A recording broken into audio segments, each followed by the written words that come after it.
All right, welcome back again with Rotor Media. Tonight we have Coach Shawn Baker from Brunswick Soccer. Thank you, Coach Baker, for joining us. Well, thanks for having us. Thanks for coming out. Absolutely. So it's another year in the sun for you here at Brunswick Soccer. You've played here before as a student. Now you've been coaching for quite a while here. Last year you couldn't have ended the season any better than it was. Tell me what it was like, first of all, to win the states last year, and what do you do to get your players motivated again after winning the states last year? Well, to be honest, I still really have zero words for the win last year. It's incredible. I've probably watched the replay of that goal 500 times. What an amazing goal by Larry, too. It was special. I mean, especially the way we won, you know, with 6 seconds left. I mean, it really is kind of like a movie ending. And, you know, if we go back, hopefully it's not that close again. But exactly. no, what a special way to win, and what a special group to do it with. Oh, absolutely. So, and most of them were juniors last year, yes, which is fantastic for you because you get to, develop them again. And when I was talking with Ricky, we were talking about how difficult it is because they suffered through a couple years with the COVID and not really getting to play the seasons that they wanted to. They finally got a whole season last year. They made the most of it. Now you're going to get another season, hopefully, knock on wood, nothing bad happens. So you have a lot of talent and experienced players. 12 returning seniors, I've heard? That's 12 amazing. returners. That is amazing. So what do you say to those guys to get them to be leaders and good role models for the younger guys? Well, we also have a lot of sophomores and freshmen in our program as well. We have a small class, a junior class of only 3.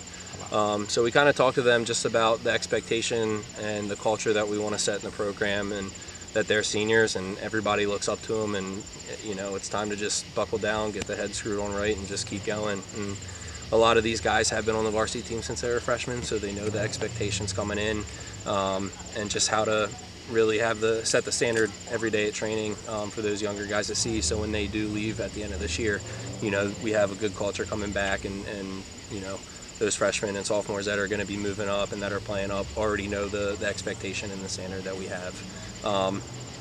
It's not really saying anything to get them hyped up. I think this group is just always hyped up to play soccer. I just think it's keeping them level-headed and, understanding that every team we play is going to be a challenge and a different challenge, and we just have to be prepped for that. You got a target on your back. Yeah, just kind of taking it one game at a time. We know that every team that we play against is going to give us their best shot. All the bigger schools want to beat us because we're just 1A, and all the 1A schools are going to want to beat us because we did win the championship last year. So we do have a target on our back, but we just try to focus on each practice, each game, take it one day at a time, and just try to get better. We had a great showing tonight, but there's also a lot of things that we saw out there that we can build from, so that's really going to be our focus for practice for the next week. Oh, fantastic. Well, going back to the players, a lot of them have played together for a long time, so they're like brothers now. So I heard there's a lot of egos on a team, a lot of fighting, but that's good though, because when I was talking with Ricky, it was basically that shows that they know how good they are, and they need to be on each other's case to make sure they're doing their best all the time. Yeah, absolutely. I mean, when you have a good team, it's important for all the players to hold each other accountable. The coaching staff can really only say so much. It's got to come from the players, and when the players challenge each other to be competitive every day in practice, it's okay to have egos at times, but we also have to put them aside and just dig down and fight for that common goal. And it fluctuates throughout the season. It goes up and down, but it's just one of those things that we continue to work on every day. And again, we have 12 senior leaders. And right. Do you guys have team captains? Has anybody risen up as captains, or you guys kind of? We haven't picked them yet. We're kind of waiting to see what happens. I mean, we definitely have some guys stepping up. I'm not really going to name any names right now. Not right now. I can see some who I think are definitely leaders. And we have 2 guys that were captains last year returning. And Finn and Cam. So we'll see who continues to step up and earn that spot. I mean, with 12 seniors, I expect them all to be leaders, whether they have a captain band or not. So that's really what it comes down to. It's just all 12 of them stepping up and setting that standard high. And they'll understand there's so many of them that not everybody can be a captain. Yep, so absolutely. So Century, they were a 2A team, and they also made it to the semifinals last year. Am I correct? Yep. So it seemed like your boys really held them in check and kept them on mostly on their end of the field. So how did you guys plan for that? Yeah, we came out and really had the front foot tonight. We're really looking to press a little bit higher up the field this year and create turnovers and our offensive end to create a little bit of offense that way. And with the way that Century plays, they get direct. They try to play down to the wing. So if we let them play the ball, it's going to be on our end. So we really, talked about that at the beginning of the game, how they were going to play, that we needed to press. And then we reiterated that at halftime, that we really needed to press higher up the field, create those turnovers. And, that's how we scored our last goal. Blake did a really nice job at pressing the goalkeeper and getting the ball, and ended up getting the foul and then scoring the free kick. So we can create a lot of offensive attacks through just winning the ball higher up the field. So that's one thing that we're looking to incorporate a little bit more this year. I noticed that a lot. I noticed a lot of pressing, a lot of not even letting them get their ground. They were kind of on their heels the whole game. So, I mean, is that something, obviously you stress that, are you going to go about that with most of your games this year, or is it just the way they play? Yeah, we're going to try to do that to everyone we play. Good defense leads to a good offense. Yeah, 100%. Yeah. And, we to be honest, I think we have one of the best goalkeepers in the state in Finn. Oh, Finn is incredible. Last year he faced 11 shots on target and made 10 saves. Yeah. So when you have that type of save percentage and you have a keeper that can make saves like that, if you limit the opportunities that the other team have, we're going to get a lot of shutouts, and that's kind of the goal. And doing that is trying to press, keeping them away from our end. And with the guys that we have and how deep we are, I mean, with the 12 seniors and the freshman, sophomore, and junior class that we have a lot of depth off the bench. So, last year we weren't as deep as we were this year. But, this year we can go 17, 18, 19 guys off the bench and just keep running. So. Yeah.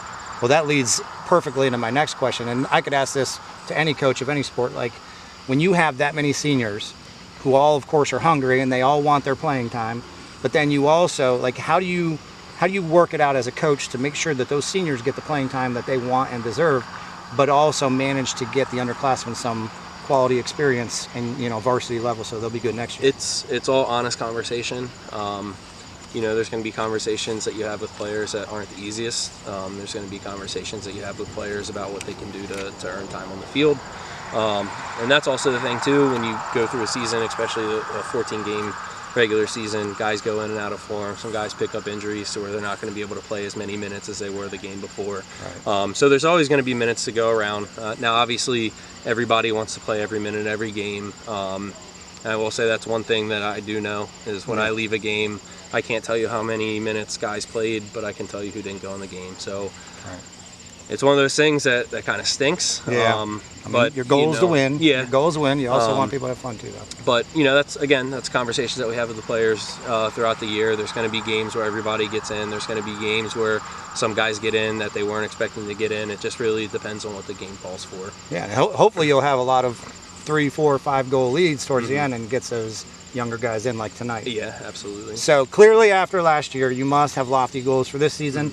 Finn was mentioning, winning county, and you got some tough opponents like Tuscarora for that. So, what kind of goals you guys have? I mean, clearly, obviously, to get back to. We would like to win our conference. I mean, that's something that we haven't done. I think that's something that this group can do if we stay level-headed and just keep going. Obviously, playing for the Frederick County title would be really cool. I mean, Tuscarora is a really good team, and it would really show where we're at to get opportunity to play against them, or Urbano, whoever comes out of that group.